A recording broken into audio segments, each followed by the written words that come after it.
Electrostatic potential energy. तो electrostatic potential energy क्या होगी आपकी? इलेक्ट्रोस्टैटिक पोटेंशियल एनर्जी, तो इसमें आप दो कैटेगरीज में बांट के पढ़ रहे हैं हम इसको, इलेक्ट्रोस्टैटिक पोटेंशियल एनर्जी को। ठीक है, एक तो हम इंटरेक्शन एनर्जी पढ़ेंगे और एक सेल्फ एनर्जी पढ़ेंगे। सेल्फ एनर्जी भी एक तरह की इंटरेक्शन एनर्जी अपने आप समझ में आ जाएगी, आपको इंटरेक्शन आ रही है तो। ठीक है, तो ये दो तरह की होती है, एक तो होती है आपकी इंटरेक्शन एनर्जी और एक हम पढ़ेंगे इसको सेल्फ एनर्जी। तो पोटेंशियल एनर्जी है तो होनी तो वही है बेटा, negative of work done by conservative inter, और क्या हो जाएगी, तभी पोटेंशियल एनर्जी बोल रहे हैं।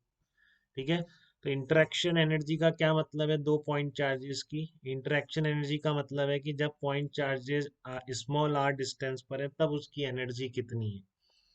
तो बेसिकली है क्या वो, पहले इनफाइनाइट सेपरेशन से आर डिस्टेंस तक आने में जो इलेक्ट्रोस्टैटिक फोर्स का नेगेटिव कर दोगे उस वर्क को, negative of work done by electrostatic forces, that is equal to interaction potential energy. ठीक है, तो मतलब आपने इनफाइनाइट से कॉन्फ़िगरेशन चेंज हुई, आर तक आया, इसमें इलेक्ट्रोस्टैटिक ने वर्क किया, उसका नेगेटिव चेंज हो गया। और अगर इनफाइनाइट पे जीरो आप बोल देते हैं, इसमें जीरो ही बोल देते हैं इनफाइनाइट पे, रेफरेंस है। अगर आपको इंटरेक्शन एनर्जी डिफाइन करनी है तो इनफाइनाइट पे जीरो बोल के आर डिस्टेंस पर जो एनर्जी बनेगी, that is called interaction potential energy of two point charge. वही है बेटा, ब्लॉक को उठा के साइड पे रखते थे, इंटरनल फोर्स ने वर्क किया था, कंजर्वेटिव ने, तो पोटेंशियल एनर्जी चेंज हो गई थी। ठीक है, अब आपने एक चार्ज पार्टिकल इनफाइनाइटली सेपरेटेड थे, आर डिस्टेंस पे लाओगे तो इंटरेक्शन फोर्स तो लगेगा ही ना, उनका जो कूलॉम फोर्स है वो वर्क नहीं करेगा क्या? डिस्प्लेसमेंट होगा, वर्क करेगा। उसका नेगेटिव ऑफ वर्क डन क्या कहलाएगा आपका? Change in potential energy. और अगर इनफाइनाइट पे जीरो बोल दिया तो उसको आप एब्सोल्यूट पोटेंशियल एनर्जी बोलेंगे। ठीक है, तो उसका एक्सप्रेशन याद भी रखना है। देखो, एज्यूमिंग जीरो, मैंने पहले ही लिख दिया, आपने जीरो मान लिया infinite, zero potential energy at infinite separation, interaction potential energy of two point charges will be equal to negative of work done by electrostatic forces in bringing these point charges from infinite separation to separation small r। ठीक है, अब पूरा एक formula बना लो, इस work को हमेशा के लिए याद कर लो, तो वो आपका क्या कहलाएगा? इंटरेक्शन एनर्जी का फार्मूला कहलाएगा। ठीक है ना, उसको हमेशा के लिए याद रख लो, तो आपका क्या कहलाएगा? इंटरेक्शन एनर्जी का फार्मूला कहलाएगा। तो एक बार निकाल लेते हैं हम इंटरेक्शन एनर्जी का फार्मूला, उसमें क्या है, यही निकाल देता हूँ मैं। Work done by Q1 Q2 है आपके, देखो इस तरह से Q1 Q2 है। अब आर डिस्टेंस पर पाए जा रहे हैं, शुरू में नहीं थे, शुरू में ये क्या थे? इनफाइनाइटली सेपरेटेड थे। इनका बीच का सेपरेशन कितना था? इनफाइनाइट सेपरेशन था। शुरू में इनके बीच कितना था? इनफाइनाइट सेपरेशन था। तो आपको इनका वर्क डन निकालना है, इनको लाने में कितना वर्क डन होगा। ठीक है, तो वही करेंगे आप। वर्क डन क्या होता है? वेरिएबल फोर्स है, मतलब क्या मानेंगे, देखो मैंने Q1 को फिक्स मान लिया और केवल Q2 को ला रहा हूँ बेटा, क्योंकि पोटेंशियल एनर्जी रास्तों पे डिपेंड नहीं करेगी, कैसे भी लाओ आप Q1 Q2, अगर आर पर आ जाएगा तो उनकी पोटेंशियल एनर्जी चेंज उतना ही होगा।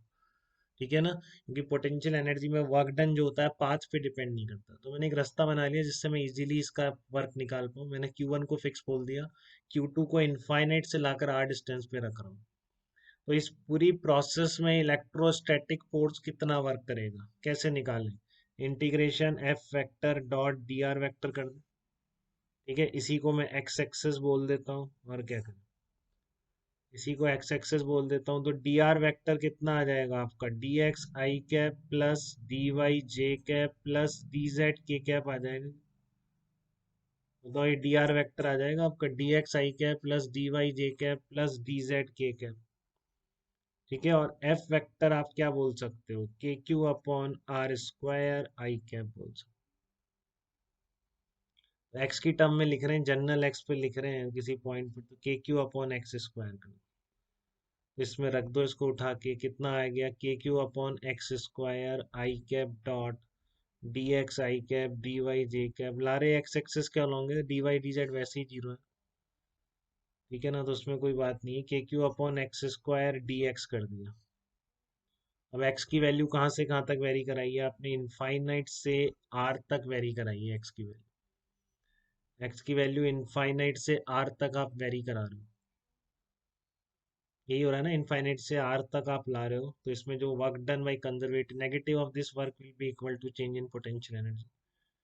तो पोटेंशियल एनर्जी बिना इंटरनल कंजर्वेटिव वर्क के नहीं आती है, तो इन दोनों चार्ज पार्टिकल के बीच का जो इंट्रैक्शन फोर्स है कूलॉम फोर्स, वो आपको पता है कंजर्वेटिव फोर्स होता है, ठीक है ना। इलेक्ट्रोस्टैटिक फोर्स एक कंजर्वेटिव फोर्स है, तो इसमें वैल्यू इनफाइनाइट से लेकर आर तक कर दी आपने, ठीक है ना। के Q upon one x minus two D x infinity से अप टू आर तक, तो आप इसको आगे सॉल्व करिए, क्या बन जाएगा, के Q upon one one upon x infinity से आर तक, तो क्या आ गया आपका के क्यू अपॉन, यहाँ पर एक माइनस वन और आएगा क्या, माइनस वन और आएगा, एक्स माइनस टू पे इंटीग्रेशन करेंगे, तो ये बेसिकली आ गया आपका माइनस के क्यू अपॉन आर आ गया।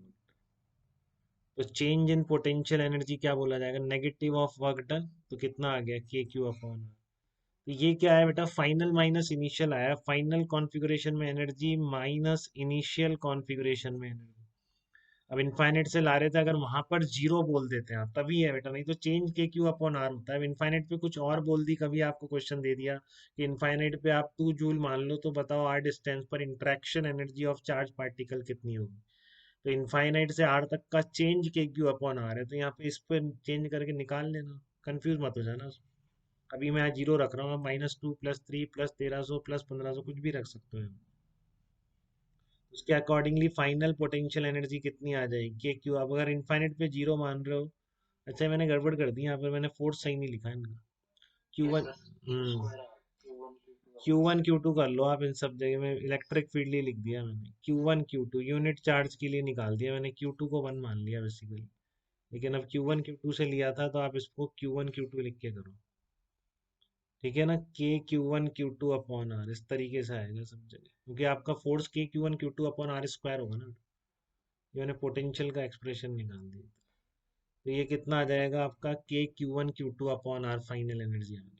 तो ये इंटरेक्शन एनर्जी कहलाती है, अगर Q1 Q2 आर डिस्टेंस पर रखे हुए हैं, ठीक है ना, अगर Q1 Q2 आर डिस्टेंस पर रखे हुए हैं, तो आपकी जो एनर्जी उनकी कितनी होगी, electrostatic potential energy will be equal to K Q1 Q2 upon are. कहाँ से आई, क्योंकि कंजर्वेटिव इंटरनल वर्क था इसलिए आई, अगर नहीं होता, एक सिंगल पॉइंट चार्ज की कोई एनर्जी थोड़ी नहीं होगी, but system of point charges Q1 Q2 इनकी पोटेंशियल एनर्जी है के Q1 Q2 अपॉन आर।